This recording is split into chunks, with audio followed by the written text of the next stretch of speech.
good morning mga kadogo. Okay, ano bang oras na? Alas 9 ng umaga, no? Kadogo. So, naisip ko lang itong i-story, no? Itong actual experience ko about dito sa aking male na dog, no? Si Kobe. Tingnan Kobe. Say hello mo. Say hello. Story natin yung problema mo. Hello! Okay. Kasi importante to. Gusto kong mai-story to para awareness na rin doon sa iba natin mga nag-aalaga, especially doon sa mga bago. No? Kasi baka magtaka sila sa kung ma-experience nila yung na-experience ko. Makadogo no, mag-2 weeks na kasi na sira ang aming rep, ano? So medyo ipon-ipon pa ng konti para makabili ng bago. So hindi yan hindi yan ang problema.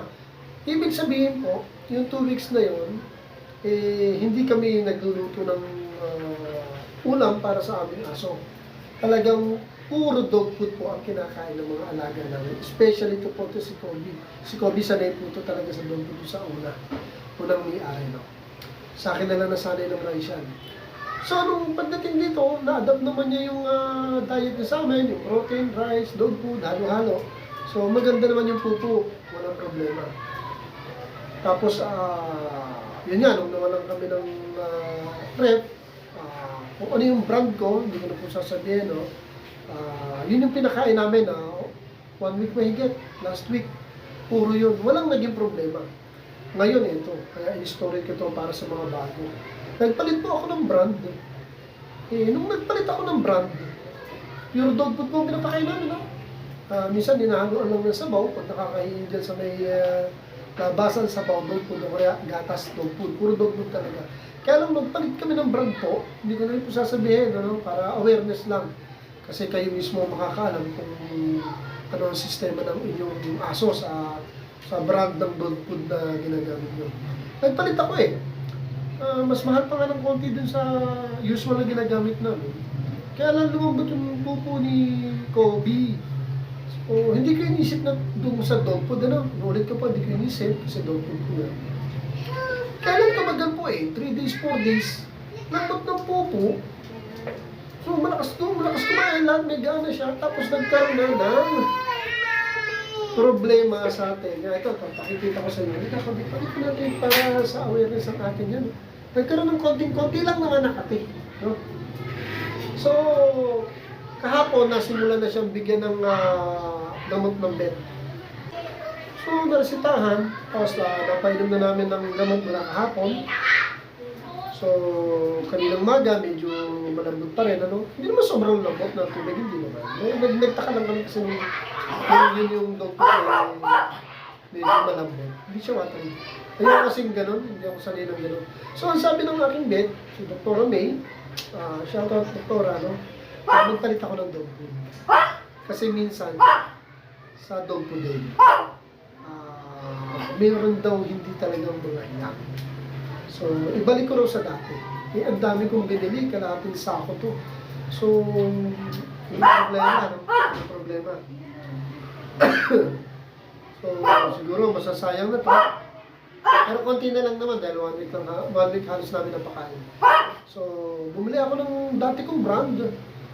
Ayan, mula kaninang maga, yun nga, may konting lambot, pero ngayong gabi, hindi na. Ginagamot pa siya. Minor medication lang naman. Kasi wala namang ganung kalala. Kasi masyado akong meticuloso pagdating sa pupo at ihi ng aso. Pag nanilaw, nararatil ako. Pag tumalabot ang pupo, ng mga ilang araw nararatil ako. Kaya yun, naagapan. So, ibig sabihin, mga kadogo, sa mga newbie, hindi pa lang porkit dog food na pinakakain natin. Hindi magkakaroon ng skin disease. At hindi porkit dog food gaganda ang pupo. So, ito binalik ko sa dati kong brand. Well, obviously naman, dito na tayo mas magaling kay Doktora. O kaya Milo. So, yun, tama. At binalik ko sa dog food, gumanda na po ang pupo. So, nasa brand ng dog food pala yan. Mas hiyang siya doon sa dati. Kasi sa comment, remember, admin ako ng isang grupo, yung brand na lumang ginagamit ko, yung talaga yung most ginagamit. Pero maraming magagandang dog food na hindi ko naman na-testing, no? Meron akong talagang mga class A na ginagamit, yung brand na magaganda. Wala talagang problema. Kaya lang dito sa ginagamit ko na regular, wala problema. Kaya mas may konting kamurahan, kaya nag-stay ako doon. Pero itong huling na gamit ko, yung last week yun, may problema. Mahal pa nga ng konti. Yung brand na yun, hindi. Ang point ko lang po dito, kung tayo po yung magpapakain, tingnan natin kung hiyang po sa alaga natin. At mag-search din po tayo kung maganda po yung brand na papakain natin. So lately ko lang nalaman, may negative sa mga pinakain ko, kaya gano'n. Kaya ito, bumalik na sa dati, at okay na po ang pupo niya. Wala naman siyang sakit yung sa pupo lang, ang laki ng improvement, ang ganda. Ganda ng pupo niya. Kaya para sa mga newbie, mamili tayo dun sa talagang maraming gumagamit ng brand na yun sa mga alaga nila. Ang dali naman nun na tumitingin tayo sa group, makikita natin kung anong brand na ginagamit nila. Sila mismo nagsasabi kung may problema. Kaya ako dun sa brand ko, bumalik na ako ito. So, yun na. Goods na. Kaya yun. Sana may natutunan kayo dito na hanapin natin yung hiyang sa ating alagang aso. Hindi porkit ganun kamahal, maganda, hindi pala ganun yun. Well, dito sa gamit ko, talaga ang ganda ng katawan din naman ni Kobe. Lahat naman yan talaga, sabi nga ni Dr. Lahat naman yan maganda. Kaya lang kung hindi raw hiyang, bakit natin itutuloy? Diba? So, dun, balik tayo sa dating brand.